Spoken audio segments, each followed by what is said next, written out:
Bismillahirrahmanirrahim. Assalamualaikum warahmatullahi wabarakatuh. Waalaikumsalam warahmatullahi Ya, izin saya share screen. Ya, Alhamdulillah bahagia sekali hari ini saya diberikan kesempatan untuk bertemu dengan teman-teman semua, Bapak Ibu semua, dan rekan-rekan dari Persagi. Alhamdulillah kami ini apa namanya untuk kerjasama yang luar biasa ya, artinya memang eh, dari berbagai latar belakang profesi kesehatan sehingga pastinya ilmunya saling melengkapi begitu. Dan kami dari perawat di sini mendapatkan tema mengenai bagaimana perawatan anak ya, perawatan anak terutama di dalam keluarga untuk mencegah juga menanggulangi masalah stunting ini. Kalau terkait konsep stunting mungkin saya tidak perlu bahas lagi karena pasti pembicara-pembicara sebelumnya sudah pastinya membahas konsep dari stunting begitu.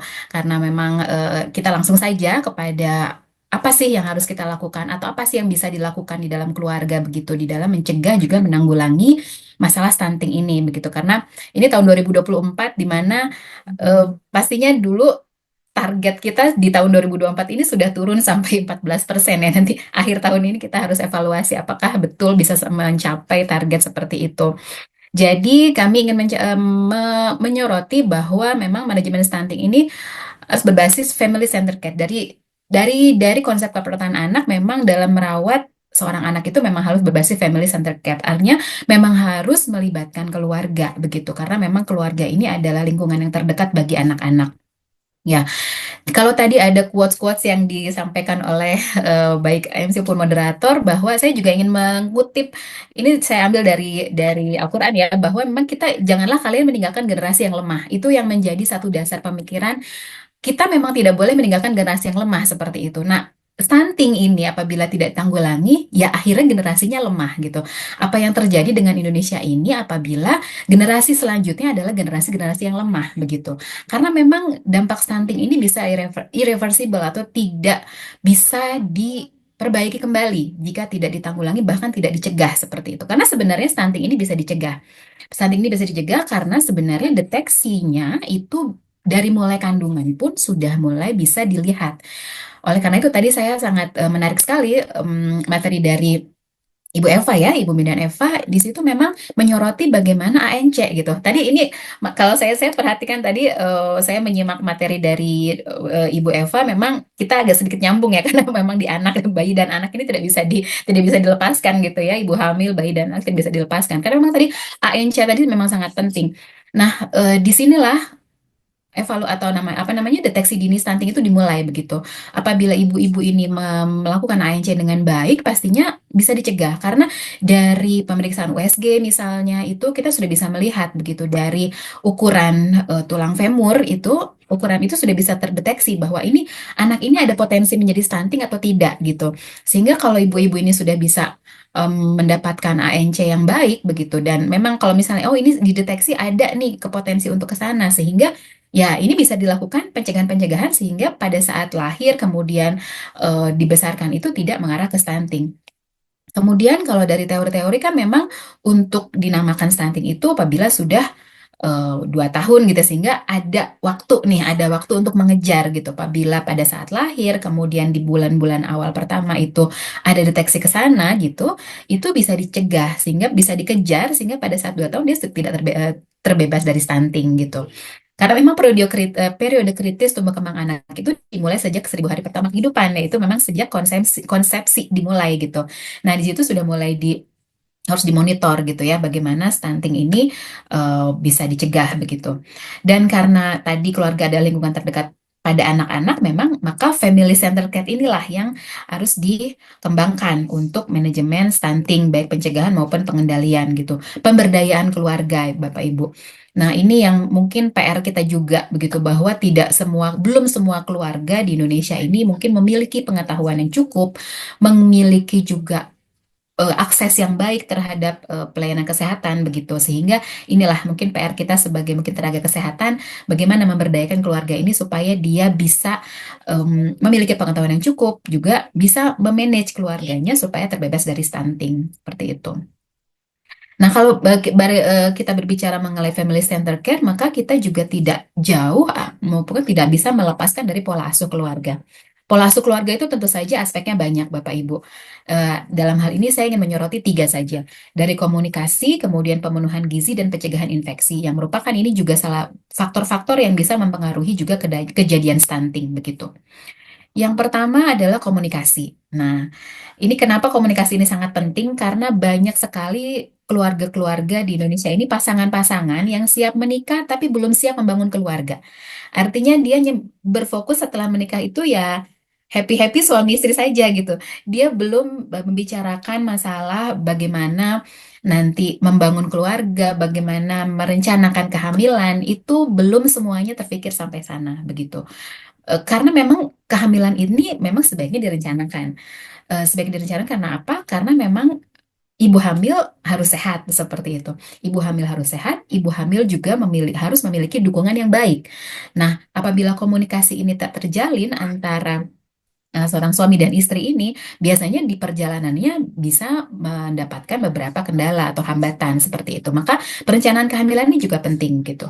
Kalaupun misalnya tidak direncanakan, tapi pada saat sesudah memang istrinya hamil, ya itu harus kita sampaikan bahwa ini mesti direncanakan nih, bagaimana menjamin gizi ibu hamil, begitu kan? Kemudian bagaimana perencanaannya, harus kapan ke periksa, baik ke bidan maupun dokter, seperti itu. Kemudian nanti mau melahirkannya di mana, begitu kan? Kemudian nanti setelah bayinya lahir itu akan seperti apa pengasuhannya, gitu kan ya? Bagaimana pemenuhan gizinya? Ini yang memang harus kita sampaikan kepada mungkin dari mulai calon pengantin gitu ya. Itu disampaikan begitu ya, bagaimana cara membentuk atau merencanakan keluarga ini. Kemudian ya, penyamaan persepsi pemenuhan kebutuhan biopsikososial spiritual anggota keluarga. Kesehatan ibu, kesehatan anak ini juga hal yang kompleks, artinya tidak bisa hanya satu saja ditangani begitu, hanya terutama juga menurut masalah stunting ini gitu. Tidak hanya melulu kita harus bicara mengenai nutrisinya saja gitu ya, tetapi bagaimana sosial keluarga ini. Bagaimana keluarga ini bisa memenuhi atau bisa ya memenuhi pangan yang baik kepada keluarga gitu kan ya. Nah, ini juga kan terkait juga dengan bagaimana ekonominya, bagaimana secara psikologisnya gitu. Siap tidak seorang orang tua ini memanage keluarganya supaya mendapatkan pangan yang cukup begitu ya, seperti itu. Nah, kemudian yang cukup penting lagi dalam komunikasi ini adalah pembentukan support system. Nah, support system ini support system terdekat saja. Kita keluarga Indonesia ini banyak sekali yang sifatnya extended family ya Bapak Ibu ya. Jadi apalagi Bapak Ibu suami istri yang baru menikah, baru punya anak satu, itu biasanya dirubung sama keluarga. Ada yang mungkin masih tinggal dengan orang tua atau keluarga. Nah, support system ini juga harus dibentuk begitu. Bagaimana komunikasi yang baik, bagaimana keluarga ini menyampaikan bahwa untuk pada saat dia sudah memiliki pengetahuan yang cukup dalam merawat anak juga ibu hamil juga anak nanti, mungkin dia harus bisa sampaikan gitu kepada support system yang ada di sekelilingnya begitu, bahwa nanti anak saya akan seperti apa pengasuhannya gitu kan ya. Kemudian istri saya ini setelah melahirkan akan seperti apa penemuan gizinya atau bagaimana perawatan kehamilannya, bagaimana perawatan pasca lahirnya gitu, seperti itu. Karena tidak jarang ada ya karena mungkin budaya begitu ya. Karena sebenarnya sayang gitu. Sebenarnya ini adalah bentuk dari kasih sayang orang tua, keluarga begitu, bahwa ini sehingga terlalu banyak input yang masuk kepada keluarga kecil ini, sehingga keluarga ini menjadi bingung. Nah, ini akhirnya mungkin akhirnya agak kurang tepat dalam memilih bagaimana pemenuhan nutrisi, agak kurang tepat bagaimana melakukan apa namanya pola asuh seperti itu. Jadi, yang pertama komunikasi di dalam keluarga dan support system ini memang harus dibentuk begitu. Kemudian ya, ini kalau kita lihat memang penanggulangan stunting ini ya kan dari berbagai aspek gitu ya, berbagai aspek. Nah, salah satu faktor penting yang harus dimiliki atau menjadi satu faktor penting yang mempengaruhi penanggulangan stunting ini adalah komitmen orang tua. Komitmen orang tua dalam deteksi stunting. Nah, bagaimana orang tua ini memiliki komitmen yang baik, maka memang pengetahuan dulu yang harus kita penuhi begitu. Sehingga pada saat dia sudah memiliki pengetahuan mengenai stunting ini dan didukung oleh keluarga, sehingga dia bisa diberdayakan gitu, bisa diberdayakan dari mulai tadi deteksi dini, kemudian nanti perawatan anak mulai dari lahir hingga mulai dari kehamilan, bahkan mulai dari kehamilan, kelahiran sampai nanti usia bayi, kemudian usia toddler seperti itu sampai presekolah dan lain sebagainya. Nah, itu menjadi satu hal yang harus diperhatikan karena itu faktor yang penting. Bagaimana komitmen orang tua. Nah, salah satu apa namanya yang bisa dilakukan keluarga adalah ya ini, salah satunya pada saat memenuhi eh, intervensi gizi spesifik ini gitu ya. Bagaimana tadi juga sudah disebutkan oleh Ibu Eva mengenai IMD, kemudian bagaimana mengenai pemberian ASI. Nah, hal-hal ini juga di Indonesia ini belum semua keluarga memiliki pemahaman tentang itu gitu. Nah, selanjutnya adalah pemenuhan gizi. Nah, pemenuhan gizi tentu saja mulai dari selama kehamilan, kemudian dari lahir di mana perlunya ASI eksklusif, kemudian pemberian MPASI dan PMBA, pemberian makanan pada bayi. Seperti itu. Yang pertama, selama kehamilan. Pemantauan gizi ibu hamil itu penting dengan ANC tadi yang teratur. Kemudian ibu hamil ini memang sejak sejak kalau dia memang mengikuti ANC dengan baik, menjalankan ANC dengan baik, pastinya harapannya sudah diberikan pengetahuan mengenai IMD dan ASI eksklusif begitu. Karena itu memang harus dipersiapkan. Karena ASI eksklusif ini sekarang ini banyak tantangan ya nanti kita akan bicara mengenai tantangan ASI eksklusif begitu. Sehingga ibu-ibu hamil ini perlu disiapkan mengenai bagaimana IMD, bagaimana kalau misalnya apa banyak pertanyaan-pertanyaan misalnya kalau sesar bagaimana apakah ada IMD atau tidak gitu. Itu harus disampaikan pada saat sebelum ibunya melahirkan. Dan yang harus mengetahui ini bukan hanya ibunya saja begitu, tetapi juga pasangannya, suaminya dan tadi support sistemnya tadi gitu supaya tidak ada mispersepsi terkait IMD dan ASI eksklusif. Nah, kemudian pemenuhan gizi yang selanjutnya adalah memang pemberian ASI. ASI eksklusif. Di sini memang saya agak concern terhadap ASI eksklusif seperti itu. Karena ya, kalau dari kandungannya mungkin Bapak Ibu sudah memahami ya bagaimana memang ASI eksklusif ini nutrisi yang pertama dan utama bagi bayi gitu. Beberapa penelitian juga menunjukkan bagaimana ASI eksklusif ini bisa mencegah kejadian gizi buruk pada anak, kemudian bagaimana ASI eksklusif ini bisa menjadi intervensi yang baik untuk bayi baru lahir berat badan lahir rendah seperti itu atau juga bayi prematur. Itu banyak sekali penelitian-penelitian yang mengarah ke sana sehingga memang ASI eksklusif ini memang harus kita promosikan gitu. Di dalam keluarga ini terkaitannya dengan family centered care ini ASI eksklusif ini bisa jadi satu bahan untuk pemberdayaan keluarga gitu karena memang pemberian ASI eksklusif ini bukan hanya urusan ibunya saja seperti saya sampaikan. Suaminya harus paham, support sistemnya juga harus paham gitu. Dan karena memang banyak keluarga-keluarga yang akhirnya gagal memberikan ASI eksklusif karena tadi tidak paham seperti itu. Ya, dimulai dari IMD. Dimulai dari IMD, IMD yang sukses itu juga salah satu faktor pemberian ASI eksklusif begitu. Em, Banyak juga sekarang ini secara umum memang fasilitas-fasilitas kesehatan sudah melakukan IMD ya, seperti itu sudah melakukan IMD, yaitu ya menyenangkan sekali gitu ya. Tapi memang ada juga yang memang mungkin IMD-nya masih setengah-setengah gitu ya. Yang penting nempel, tapi mungkin waktunya tidak banyak seperti itu dan lain sebagainya. Kemudian pemahaman ASI eksklusif, di mana eh, banyak orang tua yang memang belum paham mengenai bagaimana sih supaya ASI eksklusif ini menjadi berhasil gitu ya. Mulai dari ya tantangan-tantangan yang misalnya mereka mengeluh bahwa oh apa namanya saya malas pakai ASI eksklusif karena ribet, kemudian karena takut sakit gitu kan, takut anaknya tidak gendut gitu kan ya karena memang Bapak Ibu secara kenyataan banyak bayi-bayi dengan ASI eksklusif itu memang tidak segemuk bayi-bayi dengan nutrisi yang lain seperti itu. Dan masih banyak persepsi di Indonesia ini bahwa kalau bayi yang sehat itu yang harus gemuk gitu, yang gemoy gitu ya seperti itu. Padahal sebenarnya kan tidak harus seperti itu. Yang penting nutrisinya terpenuhi gitu. Dan itu hanya ada di ASI eksklusif. Kemudian selanjutnya adalah MPASI dan PMBA.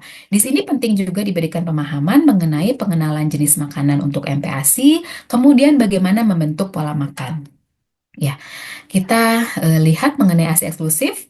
Nah, kenapa banyak keluarga ini menjadi ASI eksklusif tidak berhasil? Karena memang banyak tantangan dalam memberikan ASI eksklusif ini, terutama dalam hal kondisi-kondisi pada ibu begitu. Secara umum, secara alami, ibu yang habis melahirkan atau ya ibu-ibu yang baru saja melahirkan, pasti kondisi fisiknya akan ada perubahan begitu ya. Mungkin dari awal dia mungkin masih lemah, kemudian juga belum lagi banyak ibu-ibu habis melahirkan yang mungkin terlalu fokus pada anaknya sehingga gizinya tidak terpenuhi seperti itu. Kemudian mungkin yang merasa lelah dan lain sebagainya. Kemudian belum lagi masalah-masalah payudara. Mungkin ada yang mengeluh payudara saya apa namanya, mungkin dia berpikir oh payudara saya kecil pasti dia nggak cukup untuk apa namanya untuk bisa menyusui seperti itu. Kemudian mungkin kondisi psikologis juga dia merasa ada rasa belum siap seperti itu untuk menyusui. Kemudian selanjutnya juga adalah mitos-mitos gitu ya, mitos-mitos pada ibu menyusui, misalnya ibu menyusui kalau siang hari tidak boleh tidur gitu kan. Padahal ibu menyusui ini butuh istirahat yang cukup atau tidak boleh makan makanan ini, makanan-makanan yang lain seperti itu. Itu menjadi satu tantangan pada ibu. Kemudian juga tantangan menyusui pada bayi. Tantangan menyusui pada bayi di mana ada kondisi-kondisi di mana bayi ini menolak menyusui. Kebanyakan bayi-bayi yang menolak menyusui ini karena memang pada saat awal dia disusui, posisi dan pelekatannya kurang baik gitu ya, sehingga bayi merasa tidak nyaman dan ibu juga merasa tidak nyaman. Sehingga akhirnya proses menyusui menjadi tidak efektif seperti itu. Oleh karena itu, pengetahuan mengenai bagaimana menyusui yang efektif, bagaimana posisi dan pelekatan bayi pada payudara ibu, itu adalah menjadi pengetahuan yang penting yang harus disampaikan sebelum ibu ini melahirkan. Seperti harus dipahamkan gitu, bahwa memang awalnya semuanya pasti harus belajar. Bayinya harus belajar, ibunya pun harus belajar. Karena banyak ASI eksklusif tidak berhasil karena posisi pelekatan tidak baik, akhirnya putingnya lecet dan ibunya jadi trauma seperti itu. Nah, ini sebenarnya suatu hal yang bisa dicegah. Kemudian bayi juga sering menangis. Mungkin di awal-awal adaptasi gitu, awal adaptasi pasti bayi ini menjadi sering menangis, mungkin karena tidak nyaman atau bayi. Ini juga tradisi juga ya di Indonesia bahwa kalau ada bayi baru lahir pasti banyak yang nengok, keluarga banyak yang pengen lihat. Nah, itu sebenarnya bisa menjadi overstimulasi eh, bagi bayi itu sendiri sehingga bayi menjadi lelah dan akhirnya eh, proses menyusuinya menjadi tidak nyaman seperti itu. Nah, ini juga harus diberi pemahaman kepada keluarga dan support system. Dan yang selanjutnya untuk mendukung ASI eksklusif itu juga support system ini, support system baik dari tenaga kesehatan gitu ya, tenaga kesehatan dari suami dan keluarga. Nah, ini penelitian saya yang terakhir itu adalah dukungan suami, dukungan keluarga terkait keberhasilan ASI eksklusif seperti itu. Nah, ini memang ternyata suami itu memang mengambil peran yang penting gitu. Sehingga kalau memang sekarang ada kelas-kelas ibu menyusui, itu sebaiknya suami-suaminya pun diajak gitu ya. Karena tidak jarang ibu menyusui ini merasa sendirian gitu. Nah, ini secara keluarga yang harus diperhatikan ini terkait family center care ini adalah ya suami ini harus dilibatkan gitu, mulai dari bagaimana dia memahami pemberian nutrisi pada anaknya gitu, mendampingi ibu pada saat menyusui. Nah, ini karena itu suami dan keluarga merupakan support system yang penting. Kemudian teman-teman dan komunitas pendukung ini juga menjadi satu hal yang bagus sekali dilakukan untuk ibu menyusui begitu. Bagaimana eh, peer group begitu ya atau kelompok-kelompok yang mendukung ibu ini untuk menyusui yang harus juga memiliki pemahaman yang baik mengenai ASI eksklusif. Dan yang tidak kalah penting adalah lingkungan sekitar. Di sini posyandu, ibu-ibu kader gitu. Ya luar biasa sekali ya ibu-ibu kader di kita ini di Indonesia ini, apalagi sekarang sudah banyak sekali program-program peningkatan pengetahuan pada ibu kader sehingga ibu-ibu kader ini bisa menjadi satu jalan pertama gitu ya, pihak pertama yang bisa dihubungi oleh ibu menyusui apabila dia memiliki masalah begitu. Sehingga itu juga harus diberikan pengetahuan yang baik. Nah, untuk Asia eksklusif ini juga, Asia eksklusif ini juga eh, sebenarnya pemerintah sudah banyak mengatur ya dari PP atau peraturan-peraturan pemerintah terkait pemberian ASI. Yang terakhir, yang terbaru adalah PP nomor 28 tahun 2024. Di situ disebutkan sekali gitu bahwa memang setiap bayi berhak memperoleh air susu ibu eksklusif dilahirkan sampai usia 6 bulan kecuali atas indikasi medis. Artinya memang yang utama diberikan kepada bayi adalah ASI begitu. Nah, kemudian ibu juga berhak difasilitasi untuk melakukan IMD. Nah, ini yang harus diberikan pemahaman pemahaman bagi kita sesama tenaga kesehatan kepada keluarga gitu sehingga pemberian dukungan kita kepada keluarga ini menjadi kuat gitu bahwa memang sudah diatur juga oleh Itu pemerintah gitu. Ya. kan waktunya 2 menit Oh, lagi. waktunya 2 menit lagi, baiklah. Nah, Ya, ini sebenarnya ya, ya, oke lah. Baik, saya persingkat penjelasannya. Iya, jadi intinya adalah untuk ASI eksklusif ini memang sudah diatur gitu bahwa kita sebagai tenaga kesehatan harus memfasilitasi itu begitu. Apapun background tenaga kesehatan itu kita harus fasilitasi. Nah, kemudian MPASI dan PMBA. Nah, ini juga kita eh, pentingnya ini di Family Center Care ini pemahaman mengenai bagaimana pemberian MPASI. Banyak sekali kasus-kasus stunting eh, terjadi itu karena memang MPASI-nya yang tidak tepat begitu. Beberapa hal yang bisa mempengaruhi kejadian stunting karena MPASI ini adalah waktu dimulainya MPASI terlalu cepat ataupun terlalu lambat. Nah, ini harus kita berikan pemahaman juga kepada keluarga gitu. Kalau terlalu cepat, kita dikhawatirkan memang kondisi atau secara fisiologis saluran pencernaan memang belum bisa mencerna dan menyerap makanan yang diberikan sehingga proses absorpsi itu menjadi tidak optimal dan akhirnya bayi-bayi ini justru mengalami masalah kesehatan begitu. Karena memang kondisi stunting ini kan bukan hanya tadi indikatornya adalah ukuran tinggi badan yang kurang dari usia sebenarnya begitu, tapi juga karena kondisi-kondisi dia akhirnya menjadi mudah sakit, mudah terkena infeksi dan lain sebagainya. Jadi waktu dimulainya MPASI ini penting untuk diberikan pemahaman kepada keluarga. Tidak terlalu cepat, juga tidak terlalu lambat. Karena kalau terlalu lambat, bayi pun menjadi terlambat diberikan stimulasi makanan, itu juga akhirnya membuat dia banyak bayi-bayi ini menjadi gagal ini apa naik tekstur begitu. Sehingga dia masih harus di bulan tertentu seharusnya di usia 12 bulan dia sudah bisa makan makanan keluarga, tapi ini masih harus dengan tekstur yang lembut dan lain sebagainya. Itu juga mempengaruhi gizi dari anak itu sendiri. Kemudian pemilihan tekstur, ya untuk awal ya jangan sampai juga terlalu cair sehingga tidak ada stimulasi bagi anak ini untuk mempersiapkan saluran cernanya karena saluran cerna mulai dari mengunyah gitu kan ya seperti itu sih menelan dan lain sebagainya. Sehingga apabila tekstur yang terlalu cair ini juga kurang baik atau kurang menstimulasi siapnya organ pencernaan terutama mulut ini untuk mengunyah seperti itu. Lalu jenis nutrisinya. Jenis nutrisi ini juga bagaimana pada saat pertama diberikan MPASI memang sudah harus lengkap begitu. Ada keseimbangan antara karbohidrat, protein, dan lemak. Lalu bagaimana pembentukan pola makan? Pola makan waktunya teratur begitu, tidak memberikan snack yang di antara secara 30 menit sebelum makan sebaiknya tidak seharusnya memang tidak diberikan snack seperti itu. Kemudian pemberian snack atau camilan atau kudapan yang sehat itu juga harus kita berikan pemahaman. Dan responsive feeding. Responsive feeding dalam hal ini adalah bagaimana kita mempelajari respon dari anak di saat makan. Tidak memaksa, tidak juga membiarkan. Nah, khusus untuk pembentukan pola makan ini, sebenarnya yang harus disiapkan adalah orang tuanya dulu. Nah, oleh karena ini keluarga ini harus siap gitu. Bagaimana orang tua siap dalam mendampingi anak ini supaya bisa makan dengan baik, waktunya teratur, tempatnya juga teratur, tidak sambil jalan-jalan gitu kan ya. Masih banyak keluarga-keluarga di Indonesia yang belum memahami tentang terkait itu.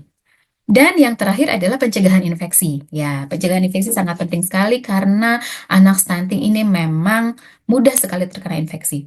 Pengetahuan-pengetahuan dasar mengenai bagaimana mencuci tangan, bagaimana adab batuk dan bersin, ini masih juga eh, banyak keluarga di Indonesia yang masih belum paham mengenai itu. Waktu COVID kemarin mungkin promosi cuci tangan di mana-mana gitu ya. Nah, sekarang COVID sudah berlalu, ini banyak juga yang akhirnya lalai gitu. Nah, ini bagaimana tetap kita laksanakan gitu ya. Kemudian pola hidup sehat, gizi seimbang, olahraga. Keluarga ini mesti kita bina supaya punya waktu berolahraga bersama keluarga. Karena olahraga ini kan pastinya menjadi satu kebiasaan yang harus dibentuk dari awal gitu. Sehingga keluarga-keluarga ini juga harus diberikan pemahaman, coba sediakan waktu untuk olahraga bersama-sama keluarga supaya menjadi habit yang baik untuk anak-anaknya. Hindari merokok. Ya, untuk presentasinya saya belum apa namanya presentasi rokok di Indonesia tidak sempat saya cari, tapi secara umum kita bisa melihat rokok itu di mana-mana sangat mudah gitu ya, sangat mudah sangat mudah untuk didapatkan sehingga keluarga-keluarga Indonesia juga mesti diberikan pemahaman untuk menghindari merokok supaya anak-anak kita ini tidak mudah sakit. Banyak sekali masalah-masalah kesehatan ya awalnya dari ini gitu ya, merokok ya gitu sebagai korban gitu ya, seperti itu. Kemudian sanitasi lingkungan tadi juga sudah dibahas oleh pembicara tadi yang jam 1 ya. Tadi saya lupa Bapak siapa terkait sanitasi lingkungan. Kemudian juga terkait imunisasi. Imunisasi ini juga harus kita promosikan. eh, kita promosikan, apalagi sekarang juga ya wabah-wabah penyakit-penyakit yang bisa dicegah dengan imunisasi justru juga sekarang sedang meningkat gitu ya. Sehingga ini juga penting untuk dilakukan pemberian edukasi kepada keluarga. Jadi itu saja. Jadi kesimpulannya untuk Family Center Care ini terkait komunikasi, terkait edukasi, edukasi mengenai pemenuhan gizi, edukasi juga mengenai bagaimana pencegahan infeksi pada keluarga. Begitu saja Bu Nita. Saya kembalikan kepada Bu Nita. Baik, terima kasih Bu Sri Wulandari. Makin sore makin seru ini ya Bu ya Iya, bahasannya. Kami sudah menerima dua pertanyaan ya. Mohon iya, ditampilkan. baik.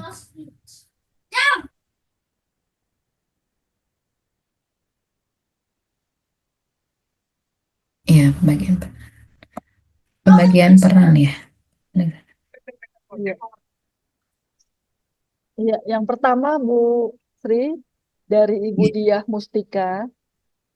Hal-hal apakah yang bisa kami lakukan di Puskesmas kepada ibu yang ingin relaktasi? Bagaimana cara memonitoring agar relaktasinya berhasil? Mohon Oke, langsung nih. Ya, baik langsung jawab. saja. Terima kasih. Baik, Bu Diah, ini pertanyaan yang luar biasa, bagus sekali terkait relaktasi. Ini memang kebetulan saya juga seorang konselor menyusui, konselor laktasi, sehingga ini ini bagus sekali apabila memang puskesmas memfasilitasi ini, begitu. Karena relaksasi ini biasanya pada bayi-bayi yang akhirnya bingung puting, ya ini karena ya penggunaan DOT begitu akhirnya ya di awal-awal begitu ya di awal penggunaan DOT akhirnya bayinya tidak mau menyusui langsung. Nah, pada akhirnya ibu juga ingin menyusui kembali begitu ya. Jika ingin relaksasi yang biasa dilakukan adalah yang pertama komunikasi dulu. Komunikasi apakah ibu dan bapaknya ini siap nggak untuk relaksasi itu dulu karena di awal-awal hari relaksasi itu bayi pasti rewel sekali gitu ya pasti bayi rewel sekali gitu sehingga yang harus disiapkan adalah ayah ibunya dan support system tadi gitu ya kalau memang misalnya ada eh, neneknya atau kakeknya yang tinggal berbarengan begitu ya itu juga harus diberikan pemahaman bagaimana bagaimana dia harus sudah siap dulu untuk relaksasi siap nggak dengan rewelnya anak-anak rewel bayinya gitu ya kemudian setelah itu kalau ibu dan bapaknya sudah siap maka yang dilakukan selanjutnya adalah bagaimana ibu ini apa namanya kita fasilitasi untuk bisa betul-betul bayinya lepas dari dot gitu ya, bagaimana betul-betul bayinya lepas dari dot dan kembali melakukan bonding dengan anaknya. Bonding dengan anaknya gitu ya.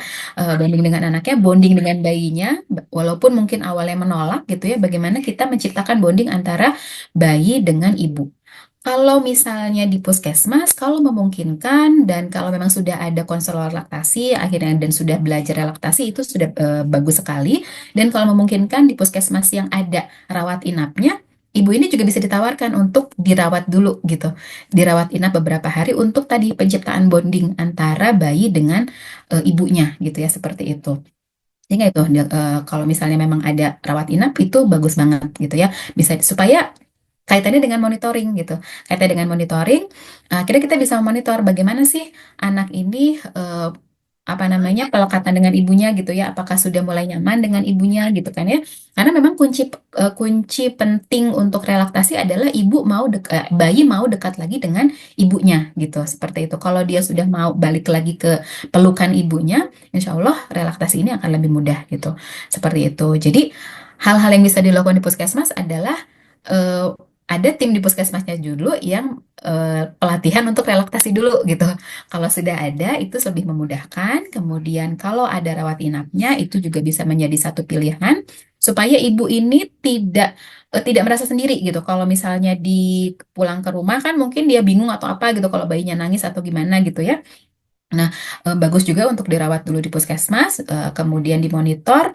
Cara memonitor agar relaksasinya berhasil ya tadi, bagaimana ibu ini bisa melekat, kemudian bagaimana kita memberikan, kalau kita bahas relaksasi memang agak panjang, jadi bagaimana kita memberikan nutrisi ini atau ASI gitu ya, ASI atau ya kalau misalnya ASINya ibu belum keluar bisa diganti dulu dengan yang lain, memberikannya itu di luar dot begitu, di luar dot tidak menggunakan, bisa menggunakan spuit atau juga bisa menggunakan NGT ya, selang NGT seperti itu yang ditempelkan di payudara ibu, kemudian kita alirkan susunya dari menggunakan spuit seperti itu. Dan kemudian juga bagaimana ibu ini kita stimulasi juga untuk tetap memerah ASINya gitu, memerah ASINya supaya di awal-awal bayinya belum mau nempel ke payudara ibu secara langsung gitu ya, ini ASINya tetap diproduksi gitu, seperti itu. Ya, jadi itu mungkin beberapa hal yang bisa saya sampaikan di sini dulu karena mungkin ini agak panjang ya Bu Dia ya kalau misalnya relaksasi gitu. Tapi yang pertama adalah tadi harus ada staff yang paham dulu tentang relaksasi, kemudian persiapkan tempat, persiapkan orang tuanya dulu. Seperti itu. Itu dasarnya itu aja dulu. Seperti itu. Mudah-mudahan bisa Baik. menjawab ya, Bu Ya, Dia. Yang kan mungkin waktu berikutnya kita dari juga sedikit. Bu Ira ini, Dinas Kesehatan, bagaimana Ya. pembagian peran di antara berbagai tenaga kesehatan supaya percepatan penurunan stunting ini bisa efektif, efisien, dan optimal. Baik, terima kasih Bu Ira dari Dinkes. Ya, memang karena penanggulangan stunting ini kan tidak bisa satu sektor saja gitu ya, harus lintas sektoral. Terutama pada tenaga kesehatan, ya pembagian perannya tergantung peran masing-masing. Artinya di saat memang dia berperan dalam perawatan ANC ya itu ya harus segera apa namanya dia lakukan dengan optimal seperti itu ya, pembagian peran. Di saat memang eh, artinya di saat dia memang menangani bayi baru lahir ya, lakukanlah peran bayi baru lahir itu secara optimal gitu. Dan yang bagus lagi adalah di saat kita membicarakan masalah tenaga kesehatan di pelayanan kesehatan, nah disitulah harus ada apa namanya, harus bukan batasan tetapi harus semuanya harus bisa mengambil peran masing-masing seperti itu, sehingga apabila di satu pelayanan kesehatan itu bagusnya memang itu dibicarakan gitu, memang itu dibicarakan siapa perannya untuk merawat merawat di ANC-nya gitu kan ya, kemudian siapa nanti akhirnya menanggulangi pada saat bayi lahir, kemudian pada saat apa namanya, pada saat perjalanan dari mulai bayi lahir sampai dengan ya usia bayi, kemudian usia kedua dan selanjutnya seperti itu. Sehingga memang perlu adanya komunikasi. Kalau masalah pembagian peran ini adalah komunikasi karena memang semua tenaga kesehatan memiliki kompetensinya masing-masing seperti itu. Jadi intinya kalau pembagian peran ya harus ada koordinasi juga gitu ya, koordinasi dulu Bu Ira supaya ini menjadi semuanya tidak juga saling mengandalkan begitu ya. Dan juga pentingnya juga adanya komunikasi antara eh, yang misalnya di rumah sakit begitu dengan di komunitas nih. Karena terkadang ini yang kita kalau yang kami perhatikan ini suka ada miss gitu ya antara misalnya begini, ibu atau bayi baru lahir kebetulan ini eh, apa namanya, bayi dengan berat lahir rendah gitu ya, sudah bagus dirawat di rumah sakit gitu kan ya, sudah dirawat di rumah sakit. Nah pada saat pulang, nah monitoring oleh teman-teman yang ada di komunitas ini terkadang yang kita masih suka miss gitu ya, mungkin kunjungannya seperti itu, kunjungan tenaga kesehatan ke rumah-rumah ibu yang memiliki bayi dengan risiko tinggi tadi seperti itu gitu kan. Kemudian bagaimana pemberian edukasi kepada keluarga. Nah, itu jadi saya lebih menyorotinya adalah bagaimana kesinambungan antara perawatan yang ada di rumah sakit atau pelayanan kesehatan di tempat pelayanan kesehatan begitu dengan di komunitas. Nah, itu yang memang harus ada apa ya, koordinasi yang baik begitu, ada kesinambungan seperti itu. Mungkin seperti itu, Bu Ira, untuk pertanyaan Bu Ira. Baik, Ibu Sri, karena waktunya terbatas ya, Oke, masih ada pertanyaan, kami tidak bisa lanjutkan. Terima iya. kasih atas paparannya, Ibu Sri. Iya, terima kasih kembali Bu Nita. Senang sekali bisa Yang bertemu dengan punya teman-teman. sertifikat ini yang mau disampaikan Oke, terima kasih. pada Bu Sri. Iya. Ya, sertifikat Terima ini kasih sangat saya terima. berguna. Ya, mohon diterima.